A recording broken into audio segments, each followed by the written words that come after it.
Get rid of the princes and the landlords, and freedom will mean for you just what you think it should.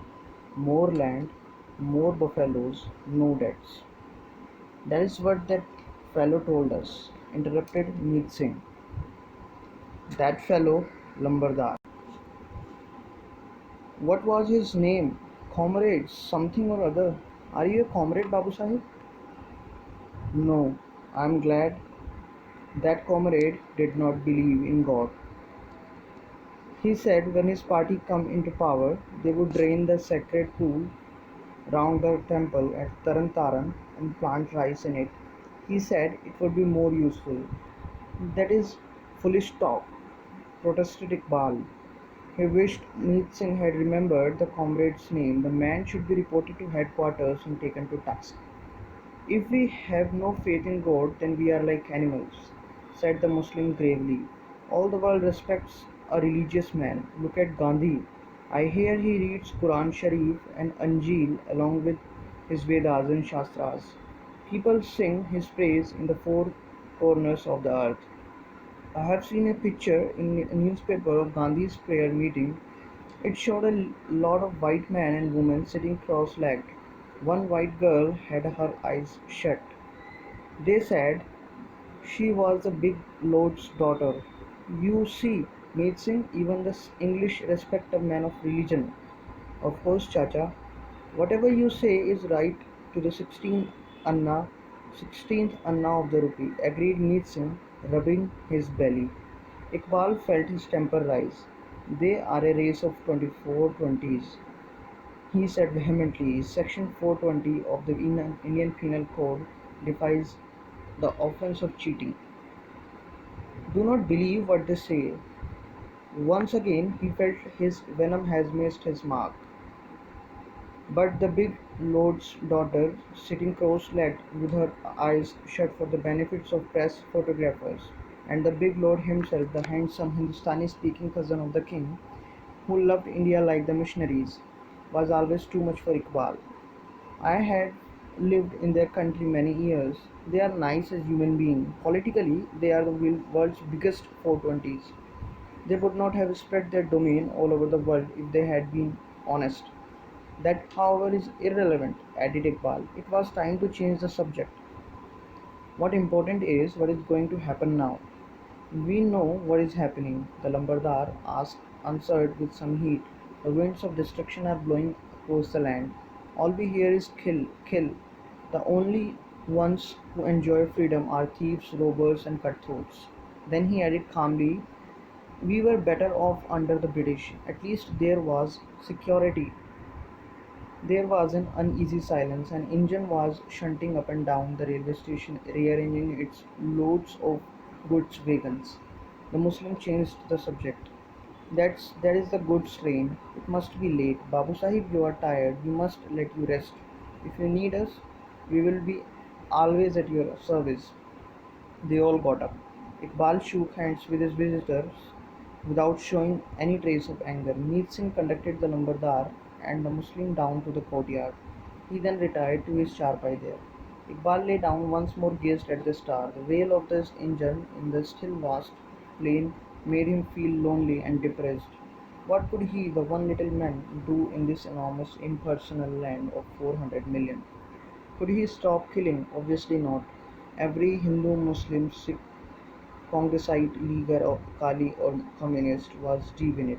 It was fatuous to suggest that the bourgeois revolution could be turned into a proletarian one. The stage had not arrived. The proletariat was indifferent to political freedom for Hindustan or Pakistan, except when it could be given an economic significance like grabbing land by killing an owner who was of a different religious denomination. All that could be done was to divert the kill and grab instinct from criminal channel and turn it against the propertied class. That was the proletarian revolution, the easy way. His party bosses would not see it.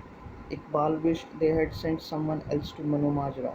He would be so much more useful directing policy and clearing the cobwebs from their minds. But he was not a leader. He lacked the qualification. He had not fasted. He had never been in jail. He had never made none of the he had made none of the necessary sacrifices. So naturally, nobody would listen to him. He should have started his political career by finding an excuse to court imprisonment. But there was still time. We would do that he would do that as soon as he got back to Delhi. By then the massacres would be over. It would be quite safe. The goods train had left the station and was rumbling across the bridge. Iqbal fell asleep dreaming of a peaceful life in jail. Early next morning, Iqbal was arrested. Meet Singh had gone out to the fields carrying his brass mug of water and chewing a kikar twig he used as a toothbrush. Iqbal had slept through the rumble of passing trains, the muezzin's call, and the other village noises. Two constables came into Gurudwara, looking in his room, examined his celluloid cups and saucers, shining aluminium spoons, forks, and knives, and his thermos, and then came up onto the roof. They shook Iqbal rudely. He sat up, rubbing his eyes, somewhat bewildered.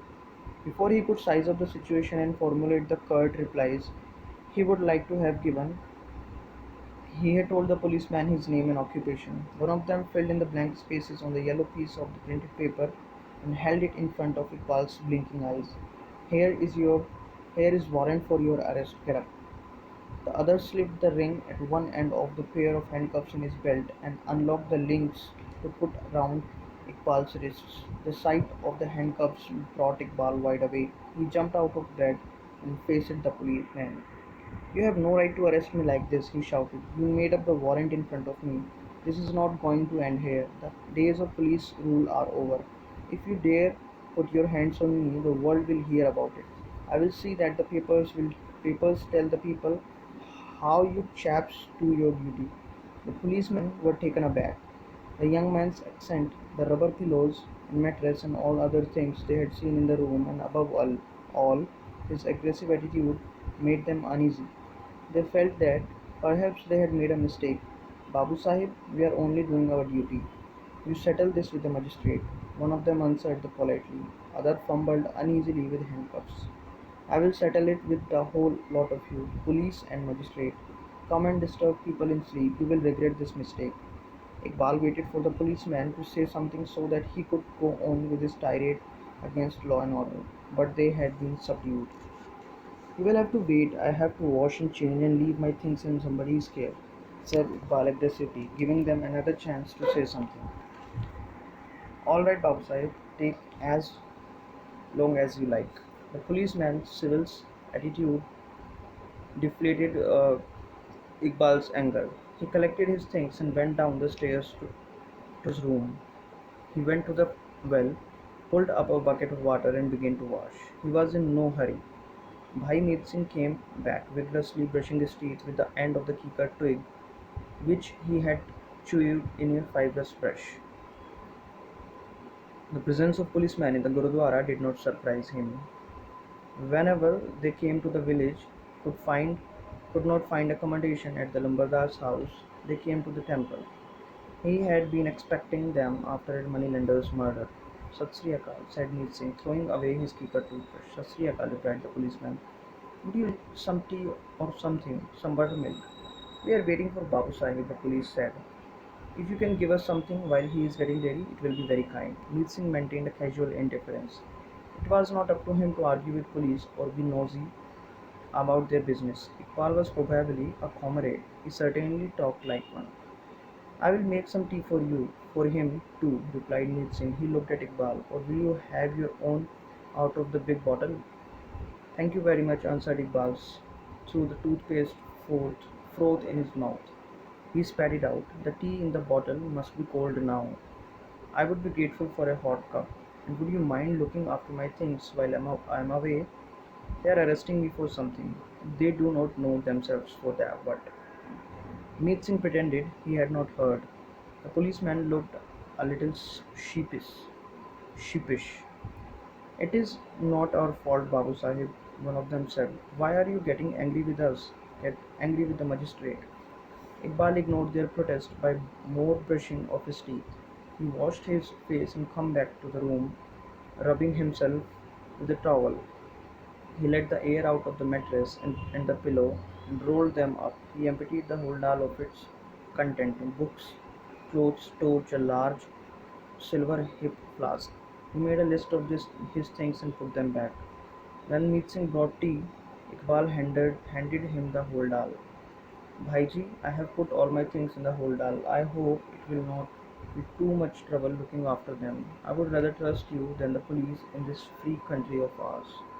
The policeman looked away. Meet Singh was embarrassed. Certainly, Babu Sahib, he said neatly. I am your servant as well as that of the police. Here everyone is welcome. You like tea in your own cup? Iqbal got out his celluloid teacup and spoon. The constable took brass tumblers from Meet Singh. They wrapped the loose ends of their turbans round the tumbler to protect their hands from the hot brass. To reassure themselves, they sipped noisily, but Iqbal was in complete possession of the situation. He sat on the string coat while they sat on the threshold and Meet Singh on the outside. They did not dare to speak to him for fear of rudeness. The constable with the handcuffs had quietly taken them off his belt and thrust them in his pocket. They finished their tea and looked up uneasily. Iqbal sat sullenly, staring over their heads with an intensity charged with importance. He glared vacantly into space, occasionally taking a spinsterish sip of his tea. When he had finished, he stood up abruptly. "I am ready," he announced, dramatically holding out his hands. "Put on the handcuffs." "There is no need for handcuffs, Babuji," answered one of the constables. "You had better cover your face or you will be recognized at the identification parade." Iqbal pounced on the opportunity. "Is this how you do your duty? If the rule is that I have to be handcuffed, then cuffed I shall be. I am not afraid of being recognized. I am not a thief or a dacoit. I am a political worker. I will go through the village as I am so that people can see what the police do to people they do not like." This outburst was too much for one of the constables. He spoke sharply. "Babuji, we are being polite to you. Here we keep saying GG to you all the time, but you want to sit on our heads. We have told you 100 times we are doing our duty, but you insist on believing that we have a personal grudge." He turned to his colleague. "Put the handcuffs on the fellow. He can do what he likes with his face. If I had a face like this, I would want to hide it. We will report that he refused to cover it." Iqbal did not have a ready answer to the sarcasm. He had a Semitic consciousness of his hooked nose. Quite involuntarily, he brushed it with the back of his hand. Reference to his physical appearance always put him off. The handcuffs were fastened around his wrists and changed into a policeman.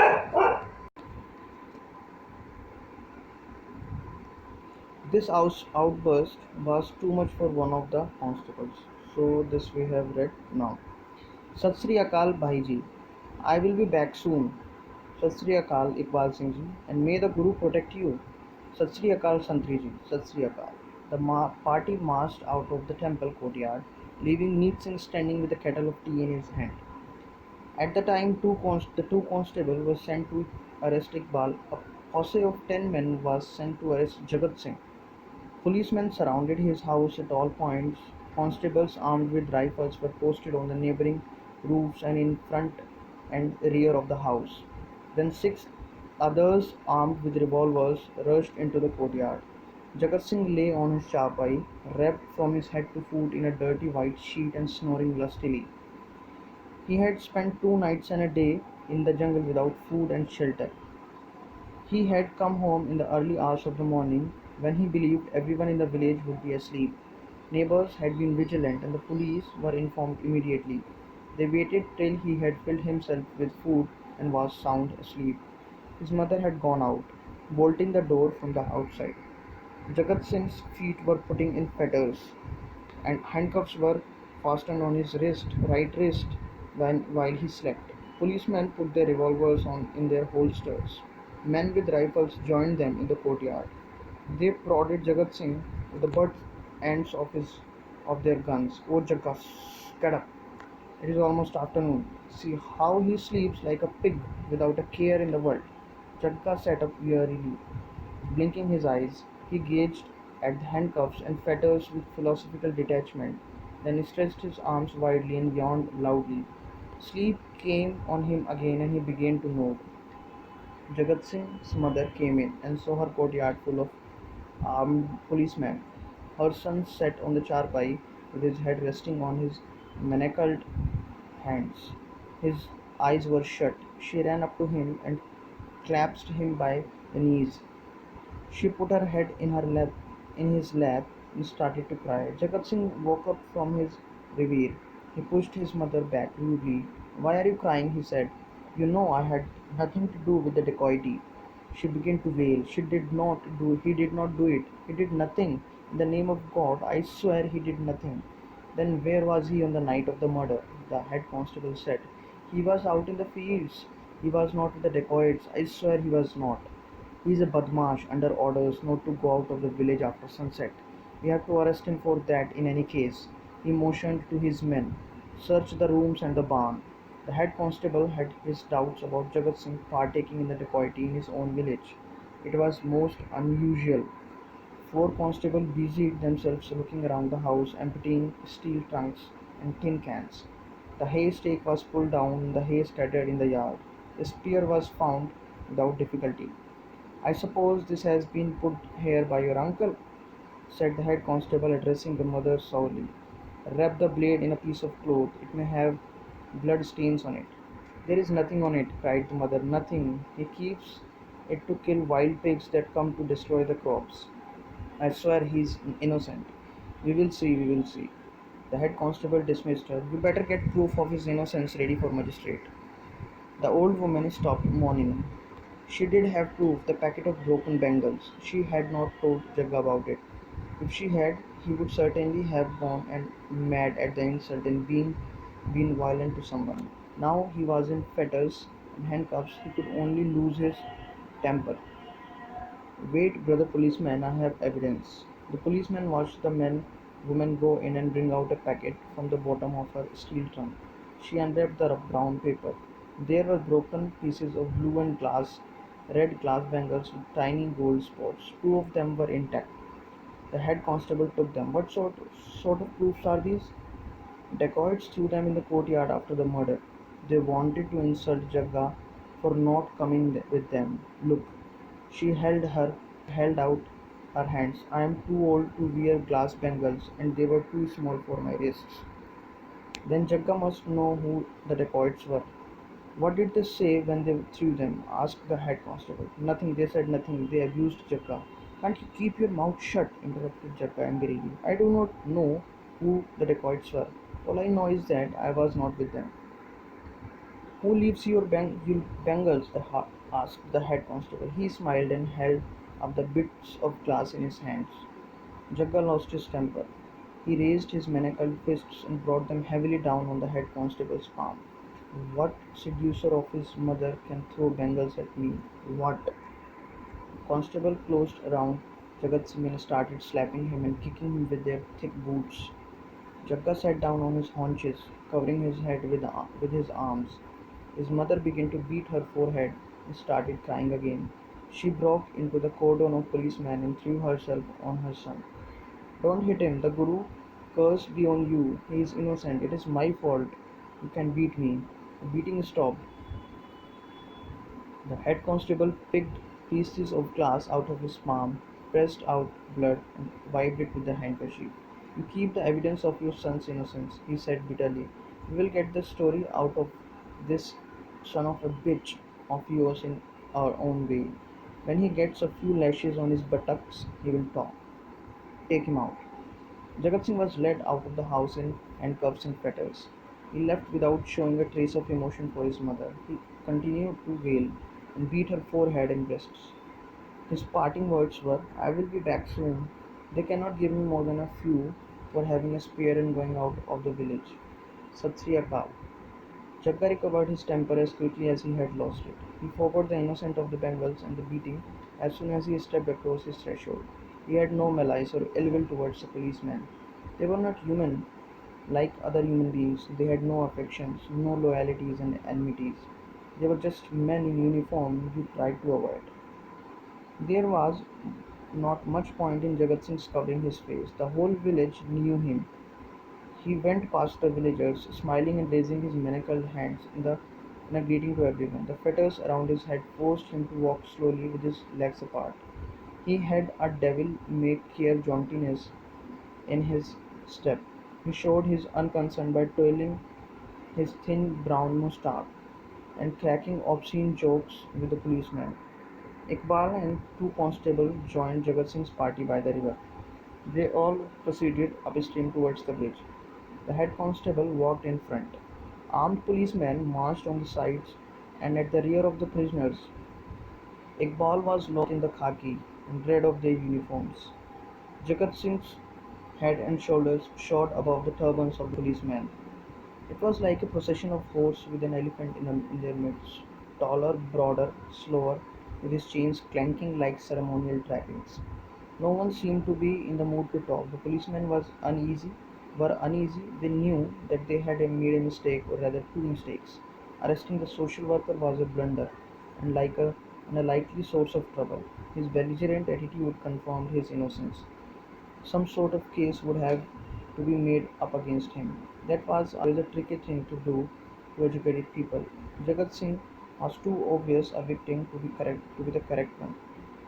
He had undoubtedly broken the law in leaving the village at night, but he was not likely to have joined in a dacoity in his own village. He would not be too easily recognized his enormous size. Also, it was quite clear that these two had met for the first time. Iqbal's pride had been injured. Up to the time he met Jagat Singh, he was under the impression that he had been arrested for his politics. He had insisted on being handcuffed so that the villagers could see with what dignity he bore himself.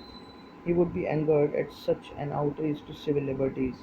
When, when the men had gaped stupidly, the women peered through their wheels and asked each other in the whisper, "Who is this?" When he joined the group that escorted Jagat Singh, the point of the policeman's advice, "Cover your face, otherwise you may be recognized at the identification parade." Come home to him. He was under arrest in connection with the murder of Ramlal. It was so stupid he could hardly believe it. Everyone knew that he had come to Manomadra after the murder, on the same train as the policeman. In fact, they could be witness of his alibi.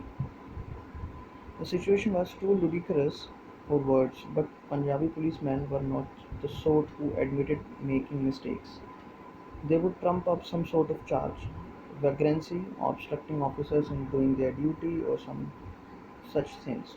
He would fight them tooth and nail. The only one in the party who did not seem to mind was Jagat Singh. He had been arrested before. He had spent quite much time in jail as at home. His association with the police was an inheritance. Register number 10 at the police station, which gave the record of the activities of the bad characters of the locality, had carried his father Alam Singh's name while he lived. Alam Singh had been convicted of dacoity with murder, and hanged. Jagat Singh's mother had to mortgage all their land to pay lawyers. Jagat Singh had to find money to redeem the land, and he had done that within the year. No one could prove how he had raised the money, but at the end of the year that the policeman had taken him. His name was entered in register number 10 and he was officially declared a man of bad character. Behind his back, everyone referred to him as a number 10. Jagat Singh looked at the prisoner beside him several times. He wanted to start a conversation. Iqbal had his eyes fixed in front of him and walked with the camera consciousness of an actor facing the lens. Jagat Singh lost patience. "Listen, what village are you from?" he asked and grinned, bearing a set of even teeth studded with the gold points in the center. Iqbal looked up but did not return the smile. "I'm not a villager. I come from Delhi. I was sent to organize peasants, but the government does not like the people to be organized." Jagat Singh became polite. He gave up the tone of familiarity. I hear we have our own rule now," he said. "It is Mahatma Gandhi's government in Delhi, isn't it?" "They say so in our village." "Yes, the Englishmen have gone, but the rich Indians have taken their place." "What have you or your fellow villagers got out of independence? More bread, more clothes?" "You are in the same handcuffs and fetters which the English put on you." "We have to get together and rise." They have nothing to lose but these chains. Iqbal emphasized the last sentence by raising his hands up to his face and jerking them if the movement would break the handcuffs. The policemen looked at each other. Jagat Singh looked down at the fetters round his ankles and the iron bars which linked them to the handcuffs. I'm a badmash. All governments put me in jail. But, interrupted Iqbal angrily, what makes you a badmash? The government. The government. It makes regulations and keeps registers, policemen, jailers to enforce them. For anyone they do not like, they have a rule which makes him a bad character and a criminal. What have I? No, Babu Sahib, broke in Singh good humouredly. It is our fate. It is written on our foreheads and on the lines of our hands. I'm always wanting to do something. When there is plugging to be done or harvest to be gathered, then I'm busy. When there is no work, my hands still itch to do something. So I do something, and it is always wrong. The party passed the bridge and approached the rest house. Jagat Singh's complacency had put Iqbal off. He did not want to waste his breath arguing with a village bad character. He wanted to save his words for the magistrate. He would let him have it in English. The accent would make him squirm.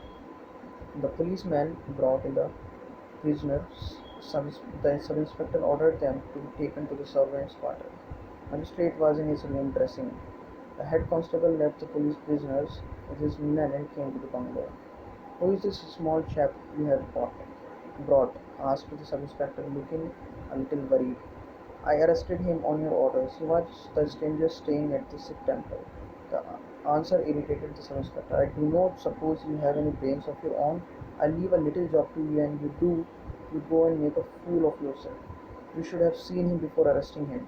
Isn't he the same man who got off the train with us yesterday?" "The train?" queried the head constable, feeling ignorance. "I did not see him on the train. Cherisher of the poor, I only carried out your orders and arrested the stranger loitering about the village under suspicious circumstances." The sub-inspector's temper shot up. "Ass!" The head constable avoided his officer's gaze.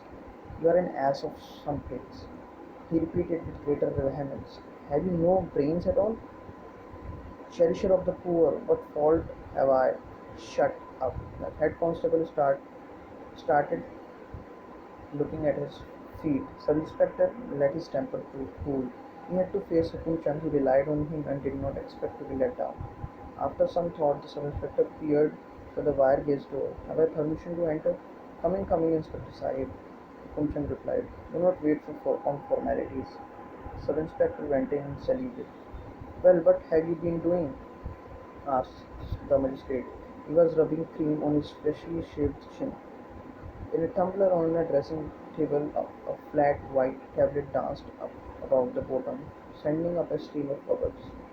"Sir, we have made two arrests this morning. One is Jagga Badmash. He was out of his house on the night of the dacoity. We are bound to get some information out of him. The other is a stranger whose presence had been reported by the headman, and you ordered him to be arrested." Hukum Chand stopped rubbing his chin. He detected the attempt to pass off the second arrest onto him. "Who is he?" The inspector shouted to the head constable outside. "What is the name of the fellow you arrested at the Sikh temple?" "Iqbal." "Iqbal what?" questioned the magistrate loudly. "I will just find out, sir." The head constable ran across the servants' quarter before the magistrate could let fly at him. Hukumchand felt his temper rising. He took a sip out of his glass. The sub-inspector shuffled uneasily. The head constable came back a few minutes later and coughed to announce his return. "Sir," he coughed again. "Sir, he can read and write. He is educated." The magistrate turned to the door angrily. "Has he a father or mother, a faith or not? Educated?" "Sir," faltered the head constable, "he refuses to tell us his father's name and says he has no religion. He says he will speak to you himself." "Go and find out," roared the magistrate. "Whip him on his buttock till he talks. Go." "No, wait, the sub-inspector Sahib will handle this." Hukumchand was in a rage.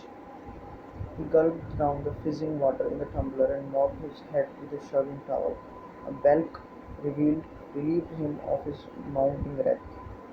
Nice fellows, you and your policemen. You go and arrest people without finding out their names, parentage, and caste. You make me sign blank warrants of arrest. Someday you will arrest the governor and say Hukumchand order you to do so.